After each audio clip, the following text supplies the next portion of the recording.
I want to appreciate all our international partners who are here, World Bank, ADB, FAO, FAN, and all the other agencies, ACIR, AR, and every other agency, our bilateral partners, Australia, the Fed, Japanese government, Chinese government, South Korea government.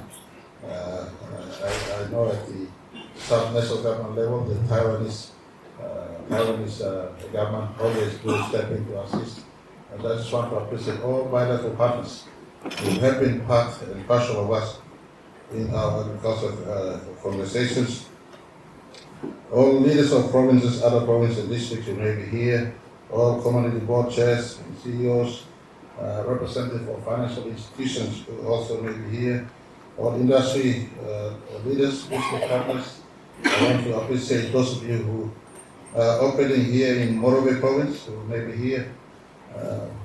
I became Prime Minister in 2019. COVID-19 hit us in 2020. I flew into Leh in one of those occasions and I saw groundbreaking taking place somewhere off 9 Mile. Today flying in to see a mill in operation by Goodman Fielder and Wilma. I just want to say thank you. Is Goodman Fielder in the house here and Wilma? Goodman Fielder and Wilma, are they here with us this morning, this session?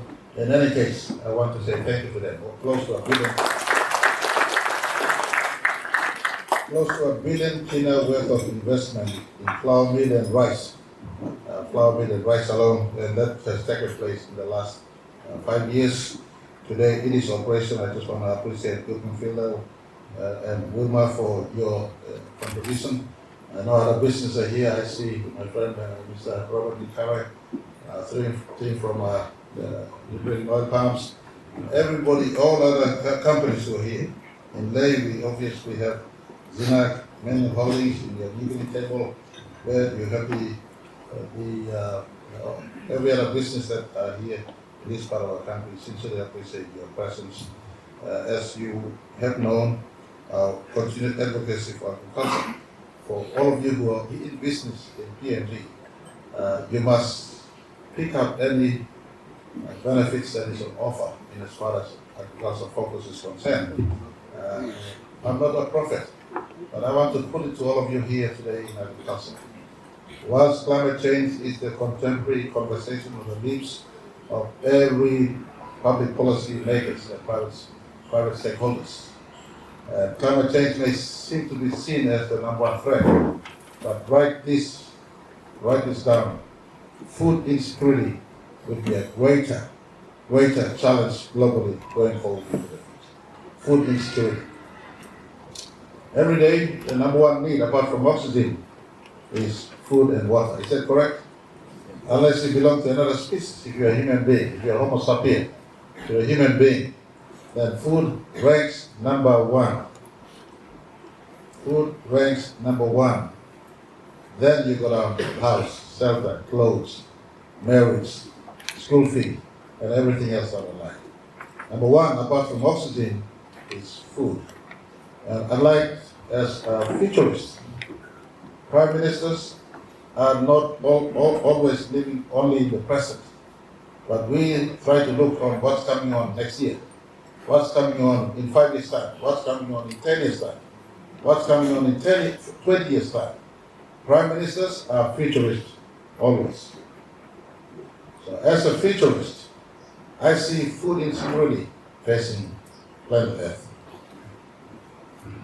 Papua New Guinea, we have the luxury of the abundance of land and our people's access to land for the sweet potato, cocoa, taro, cassava, etc. So we don't see it as a major issue right now.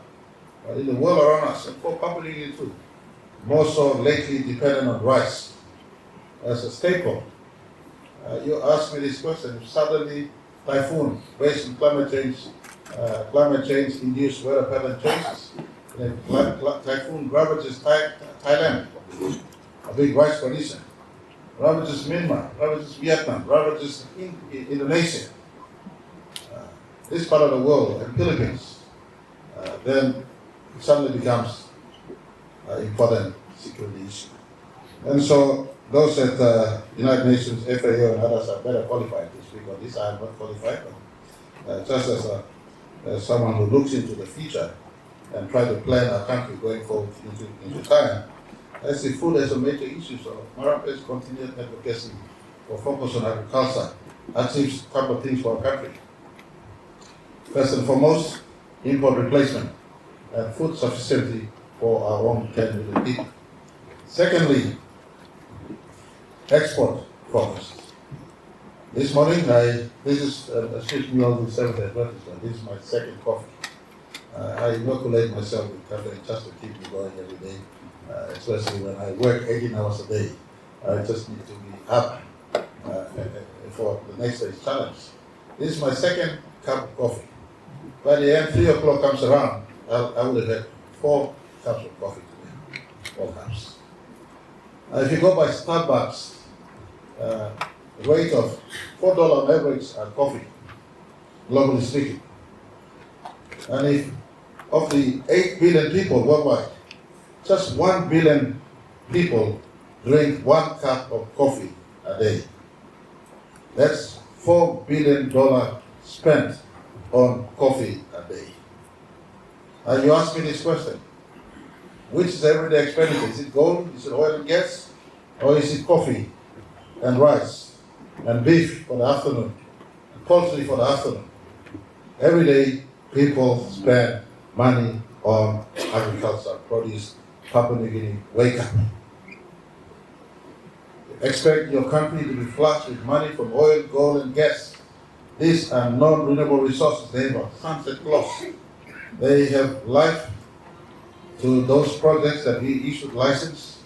Of course, they will have the major stimulus to the economy as the projects are being developed or being earned from production. But eventually, they come to a sunset. And they will set into the closure of these projects. But our country gifted 462,840 square kilometers of land.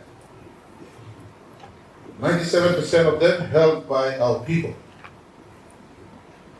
With 365 days of sunshine and rain in between. With forever river running for electricity-based irrigation, if you want to put it this way, using modern technology for commercial farming, commercial agriculture, like our friends from Adrambo they're doing right now, and other parts. Then agriculture stands, in my view, the greatest untapped potential, which has been pronounced potential. But if we all migrate into this, then we would certainly anchor our country and eliminate poverty and empower people. When I talk about 1 million people to be employed in the life of this medium-term development plan, some who are more highly educated than me in politics think that I am joking. I am joking. Now, of course, I could understand the Western-oriented degrees, but I come from the context of 1 million family owning land in their own country. 1 million family owning land in their own country. If you can migrate them away from subsistence lifestyle into commercial agriculture, whatever it is, or commercial livestock, they're earning money right now instead of just subsistence from land to mouth. They're earning money, and we put into the picture education, savings, growth. Government today is paying free education. So meaning the family aren't spending any money on essentials like education, especially paying for school fees, tuitions, more so. They should be earning to support their family, their children. I give you my own example. My mother sits in Tari Market from 1989 to 1992, supporting me through my university degree. Tari Market back then in the economy that was much smaller. PNG economy back then in 1980s and 90s was sized at a 10 billion kina. Yet in that smaller size economy under 10 billion kina, she was able to raise from just cabbage, horticulture, cabbage, broccoli, and market alone in Tari that was not flush with money from current PNG LNG, but absolutely no money yet from oil and gas. She was able to earn at least minimum 10,000 kina a year. So you're asking, where do I get 1 million families earning 10,000 kina a year? Well, if my mother was earning 10,000 kina a year in 1989, 1990, 1991, 1992, 1993 to put me to school, then today in an economy that is over 120 billion kina economy, with major projects hot in the air, Wafi Golput soon to be signed, PNG LNG running at optimum today as we speak, Papua LNG coming into the picture very, very soon through FID later this year, if not early next year, Pinang LNG, Pasca Gas Project, Frida in the horizon. The next 10 years, we will have over $40 billion worth of projects being developed in the oil and gas and mining sector. But I just don't want Papua New Guineans to be lazy at thinking this money has answer to our country's sustenance. Because at the heart of this is people having money. And people will have money if they engage productively where they are. And agriculture is one spot for productivity. And so I just want to re-emphasize a call that agriculture must be a way forward. We have started off some work in the last 5-6 years, but much more work remains, especially linking between policy and actual practices. Linking between policy and actual practices. Policy alone in the cupboards of wagon is one thing, but linking between the policy conversations to actually practitioners, whether they're financial lenders or they're landholders or whether investors in the space, is something that we must remove impediments of.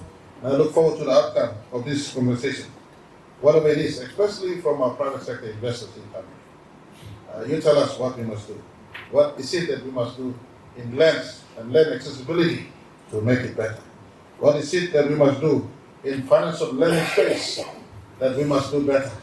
What is it that we must look into the taxation regime?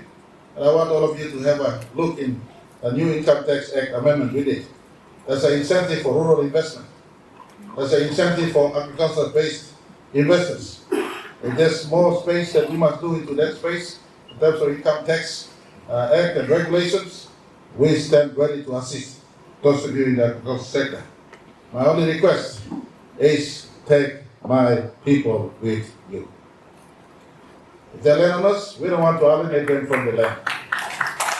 If they're provincial government, we don't want to alienate them from the investments. How can they have partnership with you? Because your investment is secure in a defined income earning stream for our landowners, whether by land rates or by spin-off participation or by equity owning in their business. As well as the provincial governments, we want to empower them. National government stand ready to assist provinces and assist landowners who are ready to unbundle their land and give the province support to agriculture, to private sector investors out there. And I want to ask Agriculture Department, you must not be the investor. You are the regulator. You are the policy holder. Let investors do investment.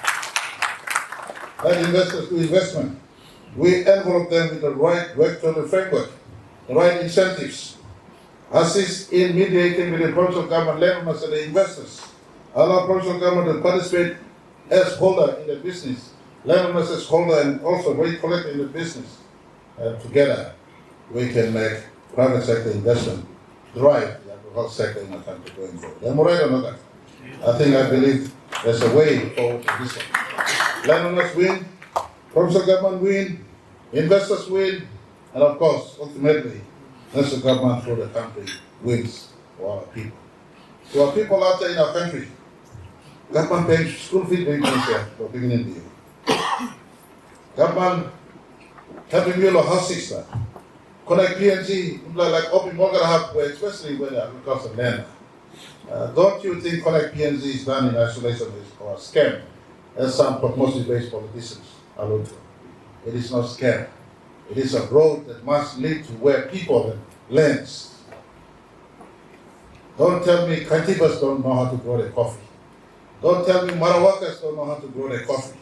Don't tell me Miniamas don't know how to grow their coffee. Before this government opened Miniama to road, It took them as close as they may be to Port Moresby, through the mud and push and shovels. It took them almost over 12 hours from Myanmar into Lae. Today it's only 6 hours from Myanmar into Lae with their coffee. Connect PNG is not scam, but to unbundle the rural masses of our country where land is lying in abundance. And when these roads are passed through, then we will overlay with power. We overlay with internet connectivity. All of them must lead to a port someplace. Lae Port must not only be an import port, but must be an export port. Medak Port must not only be an import port, but must be an export port. Port Moresby, the biggest port in our country, unfortunately, is 95% import based and no export that goes out of Port Moresby. These are infrastructure that government is investing on. And what is the export that this country must produce to commensurate the borrowings we borrow and invest in this one? My brothers and sisters, in the heart of this, the greatest potential lies in the agricultural production sector. When the agricultural production is ramped up, we don't have to look far. This year we're celebrating 50 years of our independence. In the 1960s and 70s and 80s, this country was an agricultural country. Yet, the hypnosis of oil and gas and gold, that wealth comes from this sector, numbed the senses of Waigani and free-thinking, good-thinking Papua New Guineans to laziness, that we have all just thought oil and gas and gold has answered to our country's solution. You tried oil and gold and gas since 1989 when Tonga was opened, 1984 when Oteri was opened, 1990 when Kurubu was opened, 1992 when Heights was opened. And how much wealth have they generated right across the country? It remained to few footprints of our country, and 90% of our country remained left behind. They own land, the people there, they subsistence agriculture. Let's unbundle this into productive commercial agriculture. The land must be utilized. And I call upon every provincial governors who want to be Prime Minister. No offense, you can be Prime Minister, you're overqualified. But have you unbundled your land for your people? Are they engaged in productive agriculture yet? Because they have the organic law power that gives them powers to mobilize people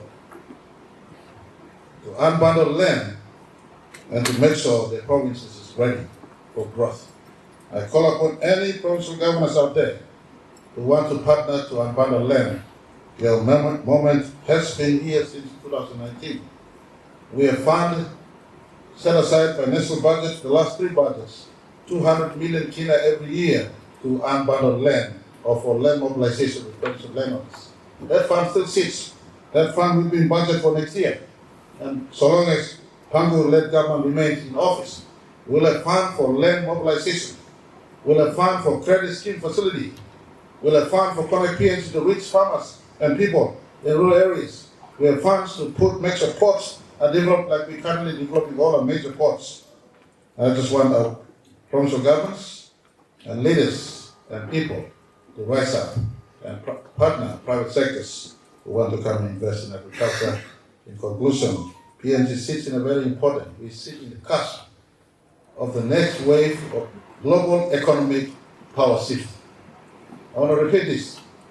PNG sits in the cusp of the next global economic power shift. In the 18th century, agricultural revolution was European-based. In the 19th century and 20th century was European and not American-based. Mark my words, this century is Asian century. We have 1.5 billion people in China to feed. They are feeding themselves, but in due time, they may be looking for produce elsewhere that they don't produce in their country. We got 1.5 billion Indian population that will be looking for food. Indian Prime Minister was with me 2 years ago here. I'm visiting him very, very soon. I have a free line of sight with India, with China, with South Korea, with Japan. Very soon PNG will be made full members of Southeast Asia, ASEAN. So that means our trade to the ASEAN market is on par with any other Asian nation that trades inside. When we talk about agriculture, we're not talking about only feeding Papua New Guinea But we're talking about feeding close to home in an Asian century that is coming up. Over 4 billion people in the Asian marketplace. PNG businesses. I'm looking for investors outside. I came back from New Zealand. They are agriculture, horticulture, fisheries nation. A $300 billion economy. That is 70% based out of agriculture, livestock, horticulture, and fisheries. I don't need to look for investors elsewhere. I have investors already in country. Those of you who are in country, work with the government, work with the provinces. We look forward to support your growth. Thank you so much. God bless.